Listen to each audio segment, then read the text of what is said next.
Ventures loyihangizni biznesga aylantiradi. Aloqa bank g'oyalarga hayot beramiz.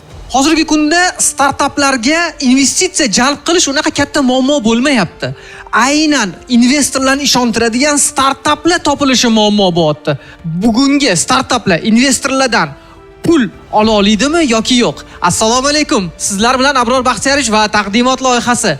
Bu loyihaning tashabbuskori Aloqa Bank, hamkorlarimiz Aloqa Venture hamda Startup Garage. Demak, biz boshladik. O'tgan safar ko'rsatuvimizga Qozog'istondan bir startap tashrif buyurgan edi. Bu safar taqdimot loyihasiga Tojikistondan tashrif buyurgan. Marhamat. Assalomu alaykum. Mening ismim Jahongir. Men 22 yoshdaman. Men Tojikiston Tursuzoda kichkina shahridanman. Lekin o'smirligim Dushanbega o'tgan edi. Men Dushanbega birinchi marta IT sohasiga qiziqganman va meni birinchi qadamlarim Dushanbega edi. Keyin Moskvaga borgan edim. Moskvaga men o'qigan edim va birinchi marta katta IT kompaniyalarga ishlagan edim. 2 yil oldin O'zbekistonga kelgan edim, чтобы o'zimda IT kompaniyamda ochish uchun. Ko'p kompaniyaga rezyumelarni berardim. Lekin ular meni prasмотр qilmagan edi. Shuning uchun men shu muammoga yechim berishni xohlaganman. Biz komanda bilan umuman ko'rishmaganmiz, faqat onlayn ishlaganmiz. Moskvaga edi, Almatiga edi, Dushanbega edi. Shuning uchun biz birinchi marta investitsiyani olgandan keyin Toshkentga birinchi marta ko'rishganmiz. Assalomu alaykum. Salom qadrli do'stlar. Men Screenix loyihasining asoschisi va direktori bo'laman. Screenix bu ishchilarni yollash uchun assistent. Bu sohada ikkita tomon mavjud. Ish beruvchi va nomzodlar. Откликается на вакансии. Assalomu alaykum. Ismingiz nima? Mening ismim Voyer. Men Jahongir aka do'stlari bo'laman. O'zi juda ham qiziq loyiha bo'lganlari uchun, поддержка uchun keldim bugun. Demak, Jahongir akani qo'llab-quvvatlashga kelgansiz. Aytingchi, mana bugun hozir ishtirokchilarni ko'ryapmiz. Har birligiga u yoki bu ma'noda omad kulib boqyapti. Bular ham Jahongir aka ham o'zlariga ishonib himoya qilyaptilar loyihalarni. Nima deb o'ylaysiz? Ularga ham bugun omad kulib boqadimi yoki yo'qmi? Men o'ylayman albatta, chunki Jahongir aka odatda aqlli mutaxassis hisoblayman va juda katta tajribalari bor va investorlar bunga ahamiyat beradi deb o'ylayman va bugun o'sha investitsiyani olib loyihalarga ishlatadi deb o'ylayman. Tomosha qilamiz demak, kuzatamiz. Nomzodlar o'zlari istagan ishni topish jarayonida ariza qoldirishadi, rezyume yaratishadi, oyiga 10 tagacha suhbatlarga borishadi. Ish beruvchilar, bir nechta vakansiyaga ehtiyoji bor korxonalar, rekruterlar bir kunda minglab nomzodlarni ko'rib chiqishadi. Shu bilan birga ularning har birining shaxsiy hayoti ham bor. Ishga yollayotgan tomonning esa shoshilinch deadlaynlari va bir oyda minglab ochiq vakansiyalar bo'ladi. Ular jismonan barcha murojaatlarni ko'rib chiqishga ulgurishmaydi va har bir nomzodga munosib baho bera olishmaydi. Chunki buning iloji yo'q. Shu sababli izlanuvchilarning hafsalasi pir bo'ladi, e'tiborsizlikka duch kelishadi. Uzoq kutish esa ularning umidini so'ndiradi. Biz bu muammoni o'rgandik. MDHda bir nafar rekruterga 300 ga yaqin murojaat to'g'ri kelar ekan. Ishga yollashning o'rtacha muddati taxminan 30 kun. Rekruterning kayfiyati, charchoq darajasi va shaxsiy hayoti nomzodlar tanloviga bevosita ta'sir qiladi. Ko'pincha qarorlar shaxsiy yondoshishlar asosida qabul qilinadi. Bularning barchasi adolatsiz tanlovga olib keladi. Kompaniyalar eng yaxshi iste'dodlarni yo'qotadi. Iste'dodlar esa orzu qilgan kompaniyasida ishlash imkoniyatidan mahrum bo'ladi. Shuning uchun biz Screenix AI'ni yaratdik. Bu butun rekruting jarayonini avtopilot rejimida o'z zimmasiga oladigan servis. Shunchaki avtomatlashtirmaydi. Bu eskirgan so'z. Aynan avtopilot rejimida o'z zimmasiga oladi. Bu nima degani? Rekruterlar jamoasini kengaytirmasdan turib ham ishga yollash ko'lamini kengaytirish mumkin. Screenix AI oddiy prompt orqali ishlaydi. Masalan, siz menga buxgalteriya sohasida 3 yildan ortiq tajribaga ega xodim kerak deb yozasiz va boshqa xususiyatini belgilaysiz. Sun'iy intellekt Headhunter'da nomzodlarni o'zi qidiradi, rezyumelarni saralaydi, screening qiladi, ularni suhbatga taklif qiladi. Ular bilan muloqot olib boradi. Hattoki dastlabki intervyularni ham o'zi o'tkazadi va buni 24 ga 7 rejimda amalga oshiradi. Faqat ish vaqtida emas, ya'ni boshqa xodimlar ishlayotgan paytda emas, balki kecha-yu kunduz istalgan vaqtda. Bizning asosiy xususiyatlarimiz bu tezkor qidiruv, rezyumelarni saralash, screening qilish. kommunikatsiya va sun'iy intellekt intervyusi. Rekrutment bozorimizning umumiy hajmi 2030-yilga borib 24 milliard dollarni tashkil qiladi. MDHdagi potensial bozor hajmi esa 200 million dollar. Bizning 2-3 yil ichida egallashni rejalashtirayotgan so'mimiz bu ARR bo'yicha 2.3 million dollar. Bu esa umumiy bozorning taxminan 1% ni tashkil qiladi. Raqobatchilardan nimamiz bilan farq qilamiz? O'zbekistondagi Jobster va Inter AI kabi loyihalarning biznes modeli shunday ishlaydi. Rekruterlaringiz qancha ko'p bo'lsa, ular ish o'rinlarini sotish orqali shuncha ko'p daromad qilishadi. Bizning biznes modelimiz esa tubdan farq qiladi. Ko'proq odam yollash uchun yangi rekruterlarni ishga olishingiz shart emas. Bizning vositamiz yordamida rekrutment vazifasini bor yo'g'i bitta agentning o'zi bajaradi. U buni boshqa mutaxassislar ishtirokisiz 24/7 rejimda amalga oshiradi. Ya'ni u bir xil zerikarli ishni to'liq avtopilot rejimiga o'tkazadi. Bu faqat qidiruv bilan shug'ullanadigan sourcerlardan iborat HR bo'limlarini qisqartirish imkonini beradi. Natijada HR mutaxassislar aynan human happiness va korporativ madaniyat bilan shug'ullanishadi. Hozirgi MRRimiz 7000 AQSh dollaridan oshiq. 5000 dan ortiq bo'sh ish o'rni e'lon qilindi. 200 ming nomzod saralandi. Ya'ni bizning ma'lumotlar bazamizda allaqachon 200 ming nomzod bor. Ularning aksariyati O'zbekistondan. 2025-yilning avgust oyidan biz CS Angels'dan 50 ming dollar sarmoya jalb qildik. O'shanda kompaniyamiz 500 ming dollarga baholangan edi. Hozirda 62 ta mijozimiz bor. Butun Markaziy Osiyo va MDH bo'ylab. Va biz oyma-oy barqaror o'sishni namoyon etyapmiz. Biz 2025-yilning may oyida ishga tushganmiz. Iyun oyidan esa faoliyat yurita boshladik. Atigi 6 oy ichida shunday ko'rsatkichlarga erishdik. Jamoamiz men va 3 nafar ham muassisdan iborat. Ular Moskvada tahsil olib, Rossiyaning Yandex, Ozon, Wildberries kabi katta kompaniyalarda ishlashgan. Bizda kuchli bilim bazasi hamda sun'iy intellekt sohasida ham, mahsulotlar ishlab chiqarishda ham ulkan tajriba bor. Shaxsan men Moskvada Yandex Lavka, Lamoda, EPAM va VKda loyihalarga rahbarlik qilganman. 2025-yil dekabr oyida ARRimiz 40 ming dollarni, o'rtacha MRR esa taxminan 4 ming dollarni tashkil etardi. Ammo hozir biz 7 minglik marradan o'tdik. 2026-2027 yillarda biz sarmoyalarni hisobga olmaganda ham MRR bo'yicha 15-20 ming dollargacha o'sishni rejalashtiryapmiz. Bu esa umumiy ARR bo'yicha taxminan 150 ming dollarga yetkazadi. Hozirda biz 3 million dollarga baholangan kompaniyaning 10% ulushi uchun 200 mingdan 300 ming dollargacha sarmoya jalb qilyapmiz. Nega 200 mingdan 300 minggacha? Chunki hozir akseleratsiya dasturidan o'tyapmiz. Domino Ventures'da 1,5 oydan so'ng Demo Day'da biz xorijiy investorlardan, shu jumladan Domino fondining o'zidan ham mablag' jalb qilish imkoniyatimiz bo'ladi. Bunga parallel ravishda biz xalqaro ekspansiyani ham amalga oshiryapmiz. Birlashgan Arab Amirliklari, Gruziya, Ozarbayjonga chiqyapmiz. Bu mamlakatlarda mijozlarimiz bor. Shuningdek, Sharqiy Yevropa va Rossiya bozorlariga ham kirib boryapmiz. Shu bilan meni taqdimotim yakunlandi. Katta rahmat. Ana endi yana hayajonli daqiqalar boshlandi. Kuzatamiz hozir. Nima savollarimiz bor? Savol yo'q. Savol Bu yo'q. startap bilan tanishmiz anchadan oldin. Aha. Tractionlarni hozir ko'rib juda ham quvondim. Chunki biz tanishganimizdan ancha 1 yil oldin bo'lganda, endi boshlashyotgandi. Zo'r. Taniyman founderni. Faqat valuationda savol bor. Startapni hozir jalb qilayotgan bahoyingiz, ya'ni 3 million bahoda jalb qilmoqchisiz, lekin oylik topayotgan daromadingiz 6,5 ming dollar. Ikkalasi bir-biriga uncha to'g'ri kelmayapti. Nima uchun 3 million baholayapsiz? Ya'ni qo'shimcha biz ko'rmayotgan, ya'ni wow effekt bormi? Ya'ni qanaqadir traction bordir yoki qanaqadir effekt bormi? Nima uchun? Ha, hozir tushuntirib beraman. Loyiha 7 oydan beri ishlayapti va oyiga o'rtacha 1000 dollarga o'sib kelmoqdamiz. Balki biz bahoni biroz baland belgilagandirmiz. Sababi biz O'rta Osiyodagi kengayish imkoniyatiga ega startapmiz. Chunki bizning mahsulotimizni boshqa bozorlarga chiqarish oson va bizda hozir ham boshqa davlatlardan mijozlar mavjud. Ular talabni tasdiqlaydi. Bu nafaqat MDH, balki boshqa bozorlarga ham doir. Misol uchun Birlashgan Arab Amirliklari.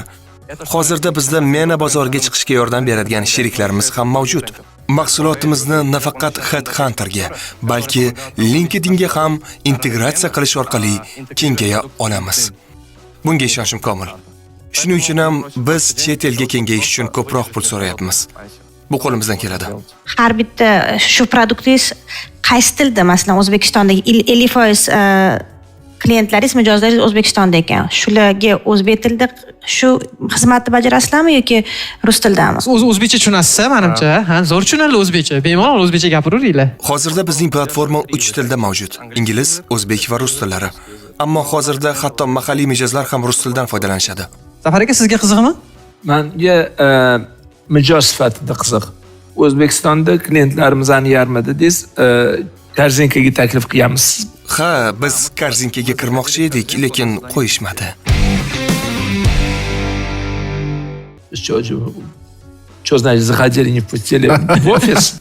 Haligi odamlarga yetib borish biroz qiyin bo'ldi. Chunki hozirda bizning raqobatchimiz Jobsterdan foydalanmoqda sizlar. To'g'rimi? Biz kirishni rejalashtirgandik va uringandik, ammo hatto pilot qilish ham qiyin bo'ldi. Menimcha bu katta ehtimol bilan kompaniyaning yirikligi va xarid jarayonlari tufayli. Ammo biz Korzinka bilan pilot qilishdan xursand bo'lardik. Pilot с корзинкой. Afzallik ko'rsatilganda aytildiki, bu yoqda masalan Jobsterda rekruterlar ishlaydigan, u masalan qiladigan bo'lsa, bu yoqda ML AI da anaqa qiladi, ya'ni avtopilot, ya'ni sun'iy intellekt ishlaydi deb. O'sha jihatini masalan qiziq bo'lardi ko'rish. Men bilaman Jobster ham hozir unaqa instrumentlar qo'shyapti va anaqa u bor. Solishtirardik. Biz ham bularni ishlash umidi bo'lsa, men investitsiya qilmaganim yaxshi. Men investitsiya qilsam, bularni вообще kirgizishmaydi Korzinkaga.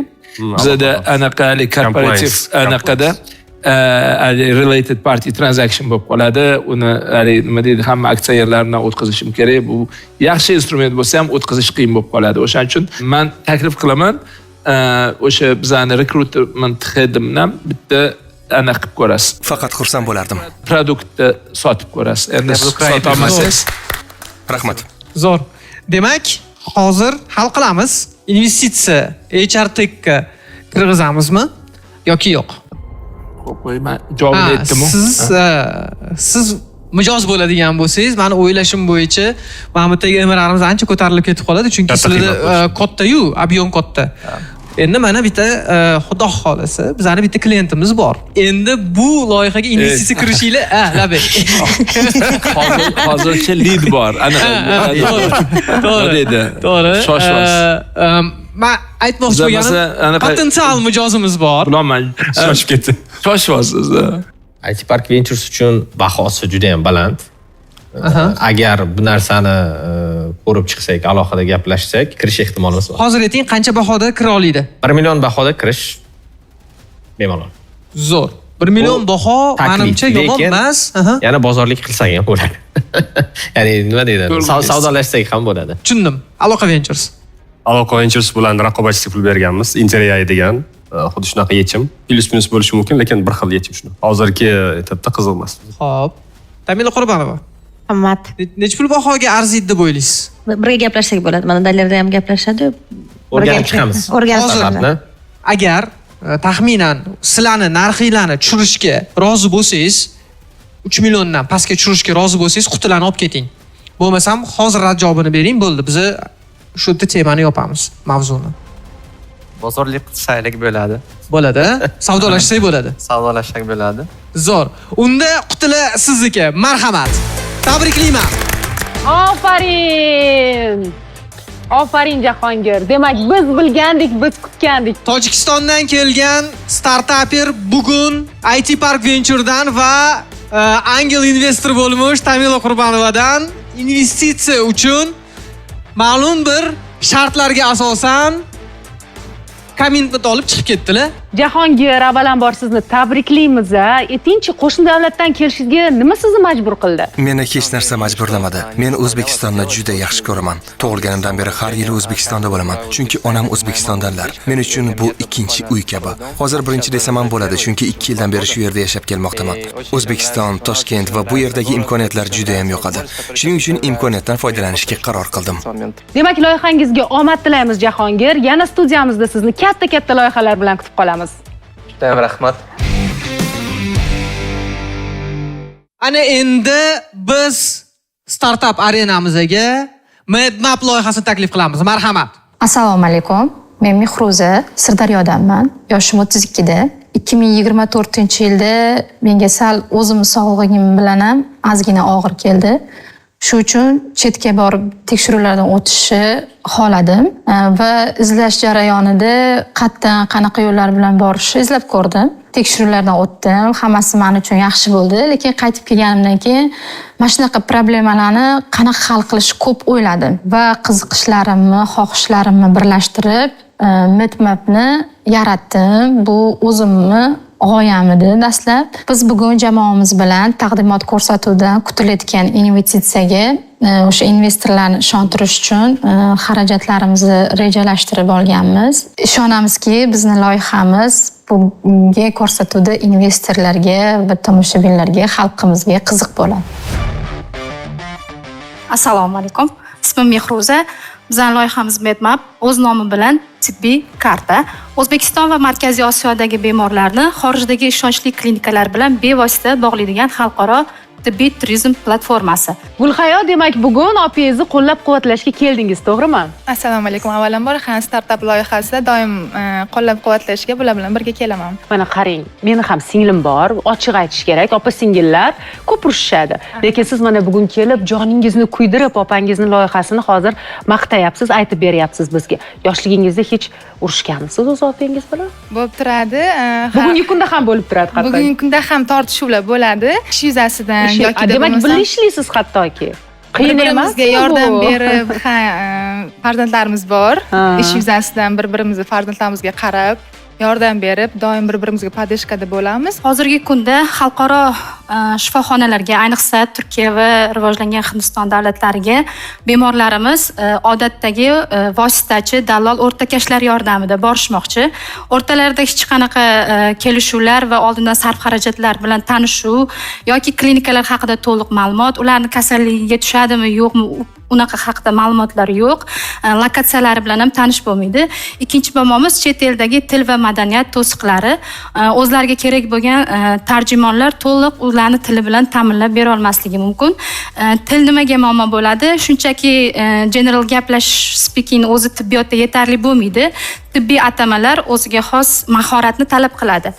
Davolanish narxlari va rejalarining noaniqligi, ular borishdan oldin o'zini bemorliklari uchun aynan qancha xarajat ketishlarini hech qachon to'liq bilisha olmaydi. Qaysi klinika ishonchli, sertifikatlanganmi, uni mutaxassisligi, ya'ni bemorligiga to'g'ri keladimi, yo'qmi bilishmaydi. Bu kabi muammolarga yechim izlab, resheniyalarni berganmiz. Medmap shaffof va vositachisiz xizmat ko'rsatadi. Platforma orqali bemorlar vositachilarsiz to'g'ridan-to'g'ri klinika bilan aloqa qilib, ular haqida pol ma'lumotlarga ega bo'ladi. Lokatsiyalari, sertifikatlari, til tajribalari, doktorlari, mutaxassisliklari haqida ma'lumotga ega bo'ladi.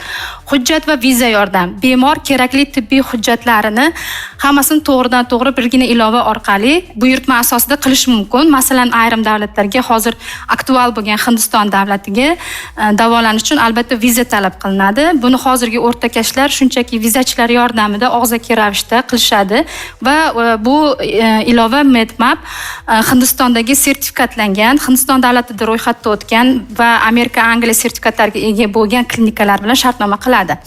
Aniq narxlar va individual davolanish rejasi bemor ketishdan oldin qo'lida bo'ladi. U qayerga ketyapti, qaysi bemorlik tashxisi bilan, bu uchun taxminan qancha xarajatlar ketadi va aynan uni bemorligiga qaysi klinikalar mos tushishini bilib ketishadi. Bozor hajmini o'rganib chiqdik. O'zbekiston, nafaqat O'zbekiston, balki Markaziy Osiyodagi qo'shni davlatlarimizda ham xorijga chiqib davolanish istagi yildan yilga ortib bormoqda. Har bir bemor borganda xorijda o'rtacha faqat medical managementni o'ziga 3000 dan va operatsion yoki kimioterapevtik operatsion xarajatlar uchun 10 gacha xarajat qilishmoqda. Va biznes modelimiz to'g'ridan-to'g'ri bu aniq bo'ladiki, klinikalardan olinadigan komissiya bu har bir bemor uchun hozirgi kunda Hindistondagi 12 ta eng yirik tarmoqli klinika bilan rasmiy shartnomaga egamiz. Bularning hammasidagi foizlarimiz bizniki 10% ni tashkil etadi. Xo'sh, bu hozir amaldagi tarjimon, vositachi, dallollarning foizi 40% ni tashkil qiladi. Gulhayo, ko'rib turibmizki, opingiz umuman hayajonlanmayaptilar. Bu nimadan dalolat bilasizmi? Shunchalik loyihalarga ishonadilar. Ya'ni bugun investitsiya jalb qilamanmi, yo'qmi, baribir men shu qilayotgan ishim foyda keltirayotganini, insonlarga foyda berayotganini bilyapman degan qarashlar bilan qarab turibdilar hozir investorlarga. Bu loyihani o'zi tarixi, boshi, g'oyasi o'zlaridan o'sha hayotida o'sha mazasi bo'lmay qiynalib Hindistonga borib o'zlari davolanib kelganlaridan pul yoki foyda uchun emas, odamlarga foydasi tegishi uchun ochilgan loyiha. Bu o'zidan o'zi Hindiston yoki Turkiya davlatidagi tibbiy xizmatning narxini sun'iy oshirib yuboradi. Agar biz bilan bo'ladigan bo'lsa, bu 10% bo'ladi. Tibbiy xizmatlar narxi ham o'zidan o'zi pasayadi. Bizning jamoamiz, men Sultonova Mehruza, 14 yildan beri Sirdaryo viloyat onkologiya dispanserida ishlayman. Oliy toifali hamshiraman. Shu bilan parallel ravishda magistratura bitiruvchisiman.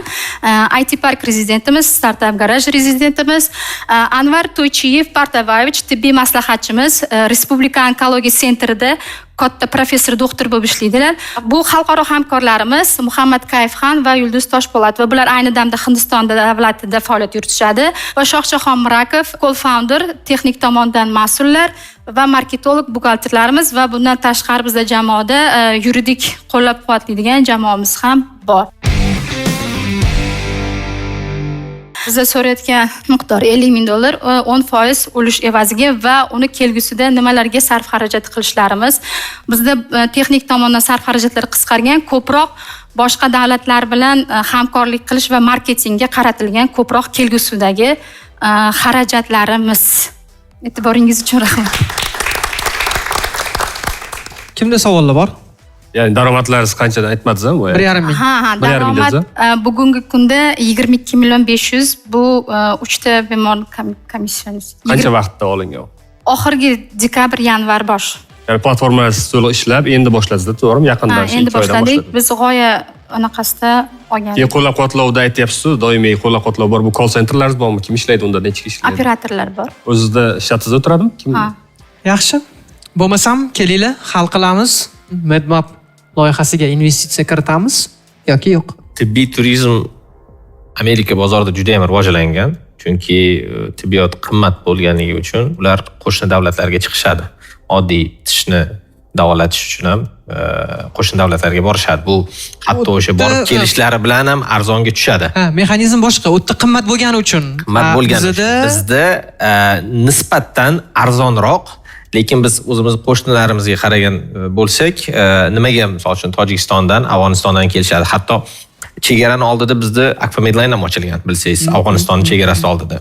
Bu yerga ham odamlar kelishadi. Bizda sifati yaxshiroq va nisbatan narxi ham, ya'ni hamyonbop desa ham bo'ladi. Endi rivojlanyapti bizda bu narsa. Tezda kengayadigan startap kerak venture uchun. 1 yildan keyin ko'rishimiz kerak. Biznes modeli qanchalik stabil bo'lishini. Qutini 1 yildan keyin o'ylab ko'ramiz, ochishni yoki ochilmasligini.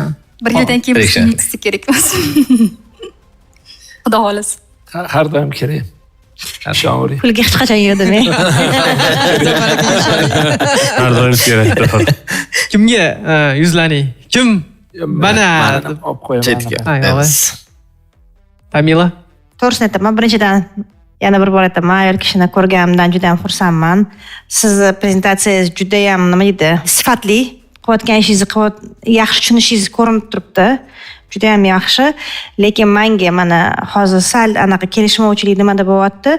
Startapga kelganda juda ham katta potensialli narsa xohlaydi odam. Bu nisha, bu bor. Men bu narsani juda ham yaxshi bilaman. Anaqa biz o'tgan yil shu narsadan adam bilan o'tdik. Bunga talab bor, lekin bu potensiali masalan startapdan qidirayotgan narsa emas. O'shanga bu yerda men sizga to'g'risini aytaman, ozgina menda kelishmayapti masalan. Suhrob aka, siz nima deysiz? Biz hozir ketib pul bera olmaymiz. O'z boshida pul berganmiz ideyada. Yoki startap sifatida kengayishda o'sha paytda savollar bor edi, lekin hozirgi holatda yo'q, pul bermaymiz. Tushunarli. Bu loyihada maqsad to'g'risini aytaman, niyatga bog'liq deydi, investitsiya emas edi. Men feedback, tajribali odamlarning fikrini bilish va tibbiy tomondan bilimim yetarli, tajribam yetarli, lekin moliyaviy savodxonlik boshqaruv tizimidagi qo'llab-quvvatlashlarni xohlab o'sha narsani Bu o'sha boshqa gap. Kim advisor sifatida kira oladi? Qaysi tarafdan advisor? Masalan, men medical anaqada hech qanaqa yo'q. Nima edi? Hech qanaqa tajribam yo'q. Bu narsaga anaqa qilgandan keyin jamoani boshqarishda boshqaruvchilik, moliya degan biznesga уже kiryapti. Bu tibbiyotdan biznesga o'tayotgan narsada. Mana shu joyda ozgina menda bilimlar, tajribalar kamlik qilyapti. Mana shu narsada tajriba, qo'llab-quvvatlash. Bu tarafdan men yordam beraman. Ya'ni agar sizga qadrli bo'lsa, chunki feedbacklar va berilgan bilim, tajribalar har qanaqa investitsiyadan qimmatliroq. Zo'r. Keling, bo'lmasam dasturdan keyin ozgina gaplashaylik. Menimcha men ham sizga qiymat bera olaman. Bir ikkita odamlar bilan tanishtirib qo'yaman, xudo xolisa. Azizlar, bugun Medmap loyihasi investitsiya ololmadi. Lekin men o'ylayman, sizda hali hammasi o'xshaydi. Hammalarga rahmat. Mehruza, xush kelibsiz avvalambor. Bilasizmi, hammani loyihasiga qaraganda men aynan siznikini qo'llab-quvvatladim. O'zim uchun shaxsan o'ylagandimki, aniq bu loyiha investorlarning e'tiborini o'ziga tortadi va pul jalb qiladi deb o'ylagandim, lekin ko'rib turibmizki, aksi bo'ldi. Sababi nima deb o'ylaysiz? Yaxshi tushunishmadi deb o'ylayman. Tushunganda ham biznes tomonidan qarashadi bunga. Endi bu tabiiy hol, investorlar pul tikuvchi shaxslar, shuning uchun ularni ham bu taraflama tushunsa bo'ladi, ammo biz loyihangizga omad tilaymiz. Biz ishonamiz bu loyiha yanada rivojlanib, katta natijalarga erishishiga. Qolamiz, omad tilaymiz. O'ylashim bo'yicha venture investorlarga juda qiziq bo'ladi va angel investorlarga ham juda qiziq bo'ladi. Chunki bu investitsiyalar bilan ham bog'liq startap. Marhamat, Joyme loyihasi. Assalomu alaykum. Ismim Javohir Kabirjonov, Joyme platformasi asoschisiman. Toshkent viloyati Bekobod shahrida tug'ilganman. Joyme bu xom xayol emas, boshidan aytib qo'yganim yaxshi. Bu allaqachon 100 minglab odamlarga yetib borgan loyiha va kengayishda davom etamiz. Bu ilovaga g'oya qayerdan keldi deb ko'pchilik so'raydi. O'zim yaqingacha ham harbiy bojxonachi edim. Bojxonadagi IT dasturlarni ko'rib, menda shu narsa uyg'onganki, demak IT tizimlar, platformalar insonni mushkulini oson qilish uchun yaratiladi. Demak, kelajak kasbi IT sferasida deb tobora mana shu IT sohaga qiziqishim boshlangan. Bojxonada ishlaganim o'zida juda ko'p Telegram botlar yasar edim. Tadbirkorlar va bojxonachilarning ishini osonlashtiradigan. Asosiy qiziqishim davlat ishida boshlangan. Tanlashim kerak bo'ldi. Yo davlat ichida qolishim kerak yoki IT sferasiga bor hayotimni bag'ishlashim kerak. O'zim hobbi sifatida uy sferasiga anchadan beri qiziqar edim va mana shu hobbi va IT sferasiga qiziqishim oqibatida Joyme ilovasini yaratishga kirishganmiz. Kun bo'yi davlat ichida ishlab, kechqurun programma ustida ishlar edim. Boshida oson bo'lmagan. O'z xohishim bilan davlat ichidan ketib, hamma fokusimni Joyme ilovasiga qaratganimdan keyin 2 yillik razrab o'tgandan keyin platformamiz tayyor bo'ldi. 3 oy ichida 150 ming, 200 mingga yaqin hozir insonlar Joyme ilovasidan foydalanadi. Bizning eng katta orzuyimiz uyga ishi tushgan inson borki, birinchi o'rinda xayoliga Joyme ilovasi kelsa, biz orzuyimizga yetgan bo'lamiz. Lekin taqdimot loyihasida kim qancha taklif beradi bilmayman. Lekin shunaqa takliflar beramanki, ular yo'q deyishi qiyin. Agarda bizga yo'q deyishgan taqdirda ham biz rivojlanishda davom etamiz, chunki biz yashin tezligida ommalashib boramiz. Assalomu alaykum hammaga. Ismim Javohir Kabirjonov, Joyme platformasi asoschisiman. Mana shu yerda o'tirgan hamma insonlardan so'rayman. Atiga 30 sekund ichida Zo'r TV atrofida sotilayotgan uylarni bilib bera olasizlarmi? Buni imkoni bormi? Kimdalar yo'q deb o'ylashi mumkin, lekin platformamizni ishlatib ko'rganlar juda ham yaxshi bilishadi. Biz buni uddasidan chiqqanmiz. Shavkatbek, ishlab turgan loyihaga investitsiya nimaga kerak o'zi? Investitsiya kengayish uchun, marketing uchun, shunaqa. Demak, Joyme loyihasi hozir aynan rivojlanish bosqichida turibdi, to'g'rimi? Nima deb o'ylaysiz? Bugun investorlar aynan shu loyihaga e'tibor qaratadimi yoki yo'qmi? Katta ehtimol bilan qaratishadi. Juda qiziqarli. Yana bitta e'tibor beradigan narsa, bu O'zbekistondagi birinchi loyihalardan. Alternativalar ham bor bu loyihaga o'zbeklar orasida, to'g'rimi? Shunday. Lekin siz baribir bizni loyihadan foydalaning demoqchisiz. Yaxshi reklama. Bizning asosiy fokusimiz bu xarita. Yandex xaritasi bilan integratsiya qilgan holda, agar siz ilova bo'ladigan bo'lsa, ilovangiga kirishingiz bilan siz yon atrofingizda kim qanaqa uy sotyapti, nech pulga sotyapti, hammasi bitada ko'rinib turadi. Buni o'zidan bilishimiz mumkin. Shu kungacha uy savdosida qanaqa muammolar bor edi. Har qanaqa inson bir martaga uy olib ko'rgan yoki uy sotib ko'rgan, ijaraga olib ko'rgan, hammada boshidan o'tgan. Birinchi muammo bu kerakli hududdan uy topish qiyin, ya'ni lokatsiya muammosi. Aytaylik, siz qaysi lokatsiyada uy qidirmoqchisiz? Birinchi savol, qayerdan qidiraman? Nima deb qidiraman? Keyingi masala maklerga yoki realtorlarga murojaat qilsam topib beradimi yo'qmi? Yoki ko'pchilik bor, eski an'anaga ko'ra hali ham ko'chadagi prodyuserlarga qarab qidirib yurishadi. Bu eng kamida 1 kundan 10 kungacha vaqt talab qiladi o'zingizga kerakli lokatsiyadan uy topishingiz uchun. Keyingi muammo, sizga kimdir uy tavsiya qiladi. Keling, mana shu sizga kerakli hududdan uyimiz bor, bitta ko'ring degan payt boradigan bo'lsangiz 90% holatda savdo bo'lmaydi, uy yoqmaydi. Chunki uy olishda birinchi o'rinda lokatsiya, siz kerak xohlagan lokatsiyani topa olmasligingiz mumkin. Bitta kvartalda o'zida ham qaysi joylar qimmat yuradi, qaysi joylar arzon yuradi uyda. O'shaning uchun ham birinchi o'rinda lokatsiyaga qaraladi. Va uy olayotgan odam har doim o'ziga savol beradi, qimmat olib qo'ymayapmanmi? Uy narxi arzonmi yoki qimmatmi? Va orientir bo'yicha qidirish va eng arzon narxlarni ko'rish muammolari juda ham ko'p. Biz qanaqa yechim beramiz? Birgina joy xaritasi orqali, boya aytganimdek, 30 sekund ichida o'zingiz atrofingizdagi uylarni ko'rishingiz mumkin. Va bundan tashqari xohlagan lokatsiya bo'yicha xaritani o'zidan xohlasangiz qidiruv, xohlasangiz kartani surish orqali insonlarning vaqtini bir kundan 30 sekundgacha qisqartirdik deb ayta olaman. Ya'ni 2000 barobarga vaqt tejaldi. Bizda uje lokatsiyani ko'radi, maktabdan qancha uzoqlikda, metrodan qancha uzoqlikda, transportirovka qanaqa, narxi ma'qul bo'ladigan bo'lsa, uje borgandan keyin bizda 90% uyni savdo bo'lish ehtimoli yuqori. Ya'ni uyni baraka bo'lish ehtimoli. Ya'ni odamlar ortiqcha vaqt sarflamaydi. Borgandan keyin, "Voy, lokatsiya mana bunaqa joy ekan-ku" yoki metrodan uzoq ekan-ku deb o'tirmaydi. Uje lokatsiyani ko'rib, ma'qul bo'lgandan keyin boradi va savdo bo'lish ehtimoli yuqori. Uyni narxini analiz qilish ham bir necha sekundda. Bitta xaritani o'zida olmoqchi bo'lgan uyingiz boshqalarga nisbatan arzonmi, qimmatmi? Sekundlar ketadi, даже minutga ham bormaydi. Ya'ni uyni narxi analiz qilish juda ham oson. Uyni sotmoqchi bo'lgan odamlar ham bittada o'zini uy narxini chiqara oladi, bizning xaritamiz orqali. Va sotuvchilar uchun bizda hamyonbop reklama. Bizning platformamiz yurib turgan platforma, bu g'oya emas. Biz aniqdan yo'lga chiqib bo'lganmiz. Kimlardir ishlatib ko'rgan, ishlatib ko'rmaganlar bo'lsa tavsiya qilib qolaman. Va sizlar ham birga ishlaysizlar, lekin hozir Javohir sahnada turibdilar, siz esa bu yerda o'tiribsiz. To'g'risini ayting. Alam qilmaydimi? Chunki sahnadagi insonlarni ko'proq tomoshabinlar ko'radi, ko'proq taniladi ular. Bir kun keladi, biz ham chiqishimiz niyat bor. Demak, ichingizda oz bo'lsa ham g'araz bor hozir. Javohirga qarayapsiz-da. Shu inson o'rnida hozir men bo'lganimda yorib tashirdim deyapsiz, to'g'rimi? Javohir aka o'zimni akamdek, meni ham o'zini ukasidek ko'radi. Shunga rivojlanishimiz ham tushundik. Ukalar har doim orqada yuradi, to'g'rimi? Akalar nima desa shu bo'ladi. Demak, akangiz hozircha faqat o'zlarini ko'rsatganlari kelyapti, to'g'rimi? Play Market va App Store'da 6000 dan ortiq izoh bilan 408 baho ITchilar juda ham yaxshi bilishadi va App Store'da biznes kategoriyada top 10 talik ichidamiz. Tranzaksiya keladigan bo'lsak, bugungi kunda tushumimiz bir oyda $5000 plus minus bo'lyapti.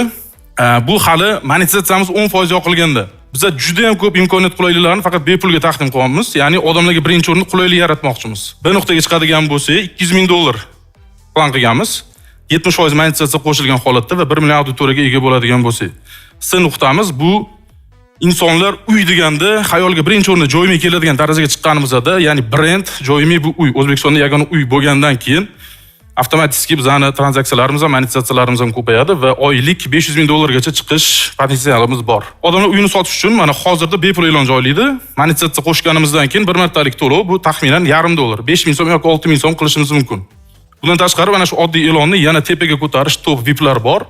Eng kamida $5 dan boshlanadi va plus biz xaridorlarga ham premium statuslar qo'shmoqchimiz. Ya'ni ko'pchilik uy qidirayotganda realtorlarsiz, maklerlarsiz qidirishga harakat qiladi. Biz bunaqa imkoniyatni ham beramiz, faqat premium statuslarga. Ipotekali uylar, bezmakler uylar, bundan tashqari eng oxirgi garaj uylar, hammasi qo'shimcha imkoniyatlar premium statusga beriladi. Bu avtomatik monetizatsiyaga ulanadi. Lekin hozir hamma imkoniyatlarni bepul qulaylik uchun beramiz. Bizning jamoa 12 kishidan iborat. O'zim founderman. Bundan tashqari Instagramda uy bo'yicha blog olib boraman. Hamma dasturchilarimiz senior, ya'ni tajribaga ega. Bundan tashqari 5 ta moderatorim bor. Ya'ni bizda 2 ta front, dasturchilarim alohida va e'lonlarni filtrlaydigan moderatorlarim alohida. Qiymatimiz $1 million bahoda, 10% ga $100,000 so'raymiz. Bu asosan yonida kattalashish, reklama uchun sarflanadi. E'tiboringiz uchun rahmat. Demak, hayajonli daqiqalar boshlandi bizda.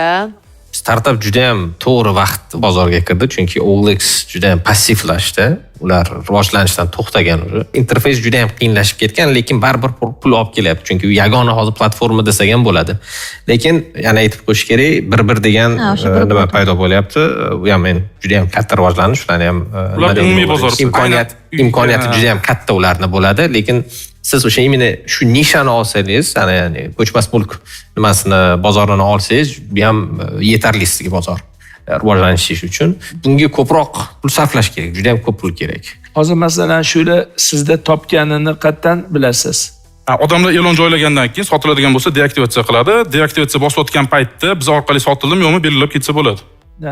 O'sha OLXdagi yana muammolardan bittasi aldovlar, ya'ni fraudlar ko'p bo'ladigan bo'ldi. Odamlar aldashyapti. Uyga misol uchun zaklad tashlab ber yoki arenda uchun ko'proq qilishadi odatda. Misol uchun $1000 arenda uyni qo'yishadi-da, 100 kvadratlikni $500 qo'yishadi. Faqat oldindan berasan, odam juda ko'p deyshadi-da. $500 kartaga tashib berib, odam yo'q bo'lib qoladi. Shunaqa holatlar ko'p. Bunga yechim уже o'ylab qo'yganmiz. Bitta e'lonni ko'rib, telefon nomeri gaplashganingizdan keyin ilonimiz avtomatik so'raydi. Bu ma'lumot, bu e'lon bormi yo'qmi? Sotilganmi, fake-mi? Agar bitta e'longa 5 dan ko'p jalba keladigan bo'lsa, bizning cho'rnik sistemamizga tushadi, buni avtomatik udalit qilib yoki blok qilamiz. Manda savollardan raqobatchilik bo'yicha ayb berishdi.